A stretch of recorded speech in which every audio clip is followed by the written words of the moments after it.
YSR Congress party Nellore జిల్లా party అధ్యక్షులు మాజీ మంత్రివర్యులు శ్రీ కాకాని గోవర్ధన్ అన్న గారు మరియు నెల్లూరు సిటీ వైఎస్ఆర్ కాంగ్రెస్ పార్టీ ఇన్ఛార్జ్ గౌరవ శాసన మండలి సభ్యులు మా నాయకుడు శ్రీ పర్వతిరెడ్డి చంద్రశేఖర్ రెడ్డి గారి ఆదేశాల మేరకు ఏదైతే మొన్నటి రోజున 5వ తారీఖు బుధవారం రాత్రి కొంతమంది తెలుగుదేశం పార్టీ పల్లకీని మోసే జనసేన కార్యకర్తలు ఎవరైతే మా నాయకుడు జగన్మోహన్ రెడ్డి గారి దిష్టిబొమ్మ దహనం చేస్తూ కొన్ని అనుచిత వ్యాఖ్యలు తీవ్ర అభ్యంతరకరమైన మాటలు మాట్లాడారో వాళ్ళకి సంబంధించి ఈరోజు 1 టౌన్ సిఐ కోటేశ్వరరావు గారికి లిఖితపూర్వకంగా యువజన విభాగం అధ్యక్షుడిగా ఈరోజు కంప్లైంట్ ఇవ్వడం జరిగింది. నేను ఒకటే అడుగుతా ఉన్నా, ముందుగా పోలీసు వారిని ఒకటే అడుగుతా ఉన్నా, సోషల్ మీడియాలో ఏదైనా పోస్ట్ పెట్టినా వైఎస్ఆర్ కాంగ్రెస్ పార్టీ నాయకులు ఏదైనా స్వేచ్ఛతో ఒక పోస్ట్ పెట్టినా ఏదైనా ఒక మాట మాట్లాడినా వాళ్ళని నిర్మోహమాటంగా అరెస్ట్ చేసి వాళ్ళ మీద అక్రమ కేసులు పెట్టి జైలు పంపించే పోలీసులు నడి రోడ్డులో గాంధీబొమ్మ సెంటర్లో సాక్షాత్ మాజీ ముఖ్యమంత్రి జగన్మోహన్ రెడ్డి గారి దిష్టిబొమ్మ తగలబెడతా ఉంటే కనీసం స్పందించకపోవడం, దాన్ని ఇబ్బందికరంగా అంటే వాళ్ళు ఇప్పటివరకు కూడా అలా చేసిన వాళ్ళు చర్యలు తీసుకోవడము నిజంగా బాధాకరమైన విషయము. అందుకని ఈరోజు మేము లిఖితపూర్వకంగా కంప్లైంట్ ఇచ్చాం.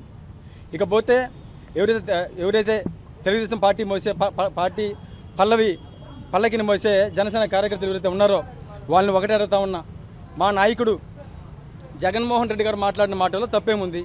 ఏమన్నాడు మా నాయకుడు? కార్పొరేటర్కి ఎక్కువ, ఎమ్మెల్యేకి తక్కువ అన్నాడు. ఉన్న మాట అంటే ఒలికిందుకు ఎక్కువ, మీకు ఉలిక్కి పడుతుంది ఎందుకు? మా నాయకుడు చెప్పడం ఏంది? 2019లో మీ నాయకుడు పవన్ కళ్యాణ్ గారు ఎమ్మెల్యేగా పనికిరాడు అని 2 చోట్ల పోటీ చేస్తే, పొత్తు లేకుండా 2 చోట్ల పోటీ చేస్తే 2 చోట్ల ఓడగొట్టి ఇంట్లో కూర్చోబెట్టింది వాస్తవం కాదా? మీరు పొత్తు లేకపోతే మీరు ఎమ్మెల్యేగా కూడా పనికిరారు అని ఆ రోజు ప్రజల తీర్పుని మీరు మర్చిపోయారా? నేను ప్రశ్నిస్తూ ఉన్నా. ఇదే 2024లో సాక్షాత్తు మీ పవన్ కళ్యాణ్ గారు మీ పార్టీ కార్యకర్తలు కావచ్చు, పవన్ కళ్యాణ్ గారి అభిమానులు కావచ్చు, తెలుగుదేశం పార్టీ నాయకులు చంద్రబాబు నాయుడు గారు మరియు లోకేష్ గారి కాళ్ళ దగ్గర ఆ పార్టీ మీ ఆత్మాభిమానాన్ని తాకట్టు పెట్టి కేవలం 21 సీట్లలో పోటీ చేసింది వాస్తవం కాదా? అది మేము చెప్పడం కాదు, కేవలం 21 సీట్లో పోటీ చేసిన మాట వాస్తవం కాదా? ఆ 21 సీట్లలో కూడా సగం పైగా తెలుగుదేశం కార్యకర్తలు, తెలుగుదేశం నాయకులు ఉండడం అనేది వాస్తవం కాదా? మీరు ముందు మీ స్థాయిని తెలుసుకోండి. మీ స్థాయికి తగ్గ మాటలు మీరు మాట్లాడండి. జగన్మోహన్ రెడ్డి గారి గురించి మాట్లాడే కొంతమంది చిల్లర రాజకీయ నాయకులు ఎవరైతే ఉన్నారో, జనసేన కార్యకర్తలు ఎవరైతే ఆ దిష్టిబొమ్మ దహనం చేశారో వాళ్ళందరికీ చెప్తా ఉన్నా, ముందు మీ స్థాయి తెలుసుకోండి. కనీసం మీ నాయకుడు పొత్తు లేకుండా ఎమ్మెల్యేగా గెలవలేని ఒక చేతగాని నాయకుడు అనే సంగతి మీరు గుర్తుపెట్టుకోండి. 2024లో జనసేన పార్టీ తరఫున పోటీ చేసి మీ అభిమానుల్ని, మీ కార్యకర్తలందరినీ అవమానపరిచి ప్రతి ఒక్కరిని మీ చేతకనతనంగా చేసిన మీ నాయకుడు ఇది చేతకనతనానికి నిదర్శనం కాదని నేను ప్రశ్నిస్తూ ఉన్నా. ఇకపోతే జగన్మోహన్ రెడ్డి గారు దమ్ము ధైర్యం గురించి మాట్లాడుతున్నారు. జగన్మోహన్ రెడ్డి గారు దమ్ము ధైర్యం గురించి నేను చెప్పకర్లా, దేశమని చెప్తా ఉంది. ఈరోజు 2019లో 151 సీట్లతో చరిత్ర సృష్టించింది మా జగన్మోహన్ రెడ్డి గారే. 2024లో ఈ పొత్తుల కోసం తహతహలాడిన పార్టీలన్నింటినీ కాదని నన్ను నమ్మిన నా కార్యకర్త, నన్ను నమ్మి నడిచిన నా నాయకుడు, నా పార్టీ జెండా తప్పితే, నా నినాదం తప్పితే ఇంకొక జెండా మోసే కార్యక్రమం చేయకూడదని కార్యకర్త గౌరవాన్ని కాపాడే వ్యక్తి దమ్మున్న నాయకుడు మా నాయకుడు జగన్మోహన్ రెడ్డి గారని నేను గర్వంగా మీడియా ముఖం చెప్పగలుగుతా. మీ నాయకుడి గురించి ఎవరైనా సరే, మీ పవన్ కళ్యాణ్ గారి గురించి రాజకీయంగా ఒక దమ్మున్న స్టేట్మెంట్ మీరు ఎవరైనా ఇవ్వగలుగుతారా? మీరు మాట్లాడతారా? నేను ఈరోజు ఒక కార్పొరేటర్గా ఒకే గుర్తుతో, ఒకే పార్టీ మీద, ఒకే నినాదం, జై జగన్ అనే నినాదంతో కార్పొరేటర్గా గెలిచాను. నేను మొన్న పార్టీ దిష్టిబొమ్మలు తగలబెట్టిన, జగన్మోహన్ రెడ్డి గారి దిష్టిబొమ్మలు తగలబెట్టిన ఏ ఒక్క కార్యకర్త అయినా సరే ప్రజల మద్దతుతో మీరు ఒక్క పార్టీ పదవిని గెలిచారా?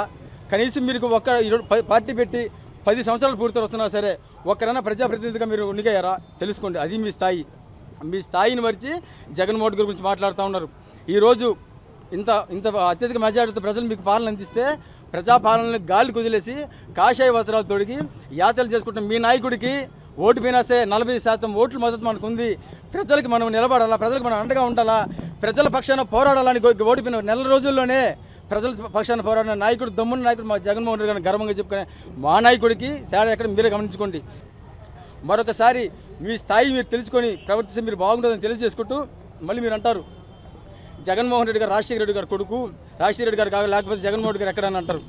జగన్మోహన్ రెడ్డి గారు రాజశేఖర రెడ్డి గారు కొడుకు కాబట్టే, పెద్ద మా దేవుడు కాబట్టే రాజశేఖర కొడుకుని గుండెల్లో పెట్టుకుని చూసుకున్నాం.